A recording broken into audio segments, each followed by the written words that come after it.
चंद्रयान की सफलता को भी, जहां चंद्रयान ने लैंड किया, हमने उस सफलता को भी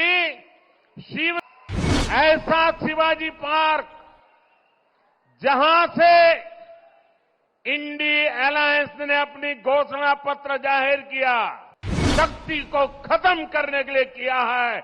मैं इस चुनौती को स्वीकार करता हूं और मैं इन शक्ति स्वरूपा माताओं बहनों की रक्षा के लिए जान की बाजी लगा दूंगा। नमस्कार, आप देख रहे हैं निष्कर्ष भारत। मैं हूं आपके साथ शालिनी सिंह। लोकसभा चुनाव को लेकर के तारीखों का ऐलान होने के साथ तमाम राजनीतिक दलों की तरफ से अब एक्शन मोड में काम किया जा रहा है।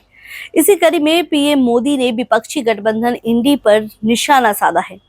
उन्होंने कहा कि मुंबई में इंडी गठबंधन की पहली रैली हुई है और उन्होंने अपना घोषणा पत्र जारी किया और इसमें वो कहते हैं कि उनकी लड़ाई शक्ति के खिलाफ है। तो मैं उनको साफ कह देना चाहता हूं कि हर बेटी शक्ति का रूप है और मैं अपनी माताओं और बहनों की रक्षा के लिए जान की बाजी लगा दूंगा।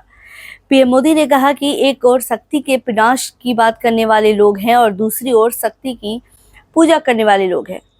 अब मुकाबला 4 जून को हो जाएगा कि कौन शक्ति का विनाश कर सकता है और कौन शक्ति का आशीर्वाद प्राप्त कर सकता है। मेरे लिए हर माँ, बेटी, हर बहन शक्ति का रूप है। मैं उनकी पूजा करता हूँ। मैं विपक्ष को चुनौती को स्वीकार करता हूँ।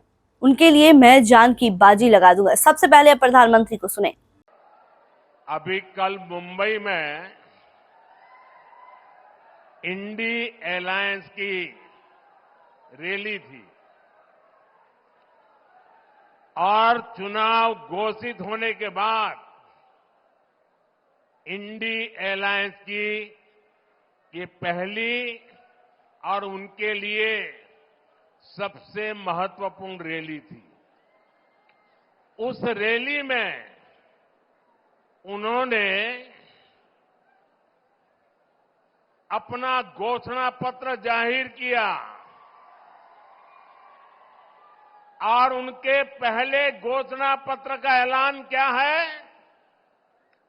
मुंबई के शिवाजी मैदान में जो छत्रपति शिवाजी महाराज कहते थे,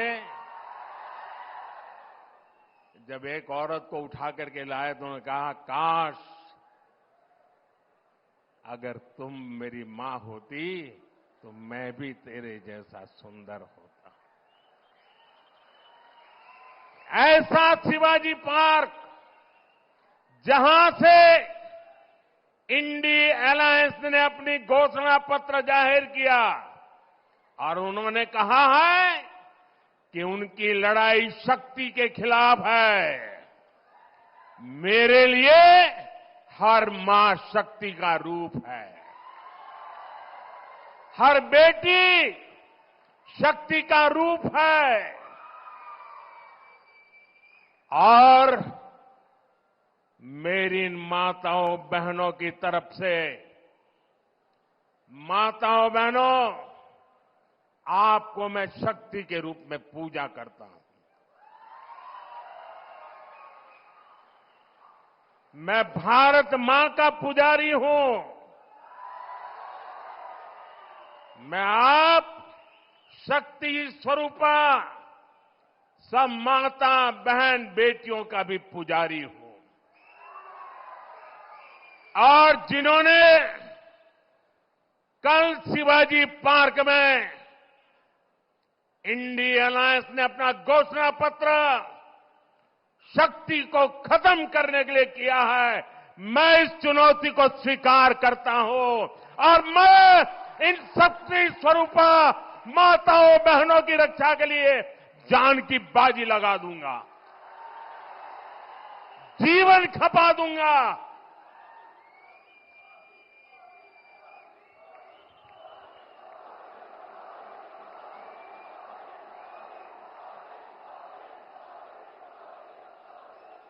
क्या भारत की धरती पर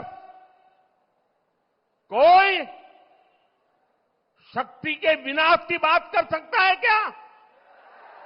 क्या शक्ति का विनाश हमें मंजूर है? हम सब शक्ति की आराधना करते हैं कि नहीं करते हैं? पूरा हिंदुस्तान शक्ति की आराधना करता है कि नहीं करता है?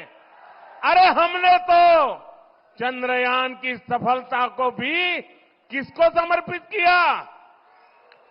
चंद्रयान की सफलता को भी जहां चंद्रयान ने लैंड किया, हमने उस सफलता को भी शिव शक्ति नाम देकर के शिव शक्ति को समर्पित किया है। और ये लोग शक्ति के विनाश का बिगुल फूंक रहे हैं। माताएं बहनें, शक्ति स्वरूपा आप है। क्या ऐसे लोगों को शक्ति का विनाश करने के मौका देंगे क्या? मौका देंगे क्या?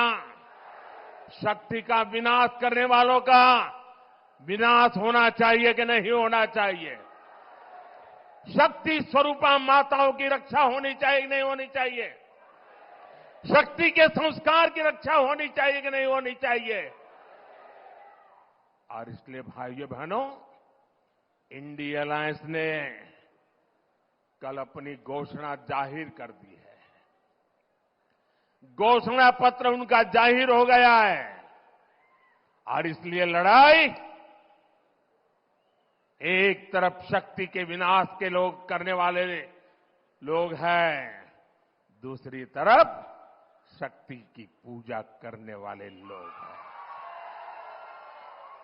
मुकाबला 4 जून को हो जाएगा।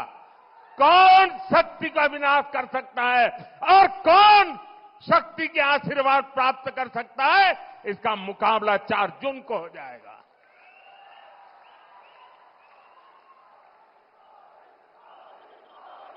वहीं विपक्षी गठबंधन ने शिवाजी पार्क से रविवार को अपना घोषणा पत्र जारी किया। उसी मौके पर राहुल गांधी ने शक्ति के खिलाफ लड़ने का बयान दिया। अब सवाल ये उठता है कि वो शक्ति क्या है?